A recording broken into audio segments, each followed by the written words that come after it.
Let's talk more about the role of nuclear energy in the discussion about climate change and reducing carbon emissions. The other day, I noticed that Nate Silver from 538 tweeted an article, a link to an article from Pew Research. Nate Silver saying there is an inverse correlation between people who think they trust the science and people who actually trust the science on nuclear power. I've seen people make memes of this where it's like the happy mob versus the angry mob. The first frame is trust the science. They're like, yeah, on nuclear power, and then they suddenly turn angry. And for a second, let's address this trust the science. Most of the people who parrot this slogan, they're not really interested in science. In fact, I think mostly the whole climate change discussion, as I've talked about numerous times, I don't really think it's about science. I think science is often a pretense. It's often a way of getting you to just blindly appeal to authority. And if you don't, well, then who are you? What are you, a science denier? Wait, you don't trust the science? What's wrong with you, huh? Have you studied climate, huh? And I think most people who parrot this slogan, I get the sense that they've never as much as glanced at an IPCC report. They probably could not name a scientist in a field related to climate. And no, Bill Nye does not count, you knuckleheads. But he tweeted a link to an article from March of this year, 2022, about how Americans continue to express mixed views about nuclear power. And where this gets really interesting is where it talks about where Republicans and Democrats are on this issue. Because nuclear energy, behind fossil fuels, is the most reliable form of energy. Also hydroelectric power, but you can't always generate hydroelectric power if there's not a water source to generate the power. But nuclear energy, it's an energy source that's very reliable, scalable, cheap to produce, relatively cheap, especially compared to solar and wind. But according to this Pew Research article, it looks like people who lean Dem, people who are Democrats, only 55% support expanding nuclear power plants in the United States. 43% who lean Democrat support expanding nuclear energy. And my whole perspective is, look, if you're going to buy into climate alarmism and you want to maintain a relatively high standard of living, you should be all aboard the nuclear train. You should be loudly and proudly advocating for nuclear energy. But why aren't Democrats, why aren't the warmongers, as I like to call them, why are they not loudly and proudly championing nuclear energy? Why aren't Democrats more on board with nuclear energy? You gotta wonder.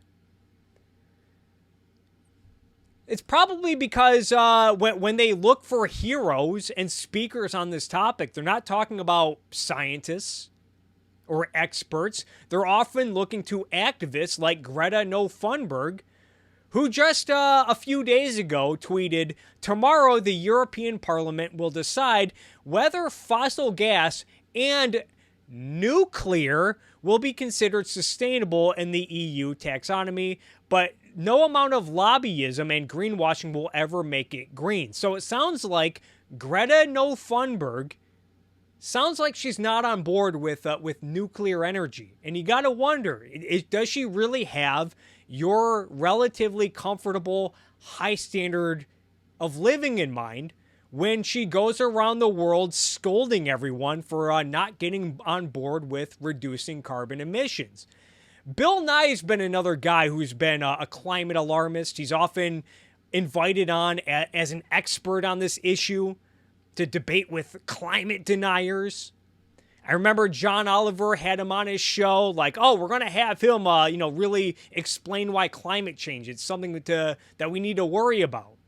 And I remember I made a video about this back in 2017 titled "Bill Nye is an Asshat," where I react to his Netflix debut episode, his crappy Netflix show, where the first episode, he talks about climate change, and he has a whole panel of experts to discuss how do we reduce carbon emissions. And he had one guy that was advocating for nuclear power. We got to go nuclear. And if you watch the show, Bill Nye is very dismissive after talking about how climate change is this World War II level emergency that Americans have to get on board with and do whatever is necessary to prevent the destruction of climate change. When someone presents a reliable alternative that can still maintain our relatively high standard of living, Bill Nye just brushes it off. Oh, it's too expensive. There's too much red tape. People don't want it. They tried to build a nuclear power plant in Washington State, and the who's who of activists showed up, and it didn't get approved. And I'm thinking, Bill, I talked about this in the video. Bill, you're the one that says we need to do whatever is necessary, yet we have this reliable form of energy, and you're being very dismissive and evading its role, evading its benefits. Meanwhile, we keep seeing these stories about climate activists getting on streets, blocking traffic. Where are these people advocating for? Are they advocating for nuclear energy? My guess is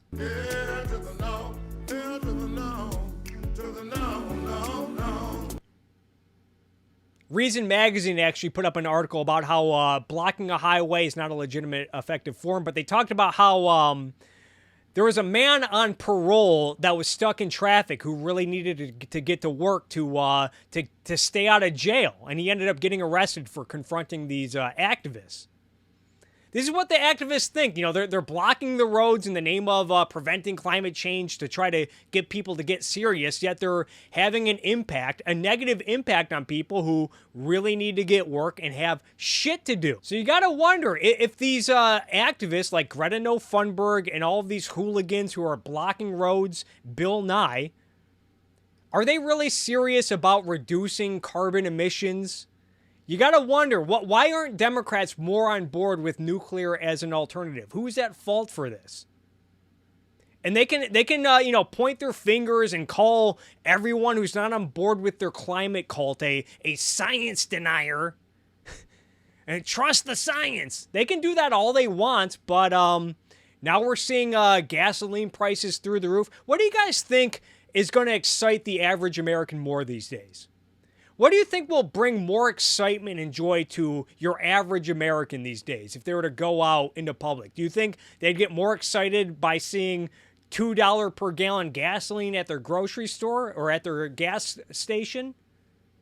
Or do you think they'd get more excited and fulfillment from seeing another mural to heroes like Greta No Thunberg? And I'm sure a lot of people are genuinely concerned about climate change and would like to see a reduction in carbon emissions.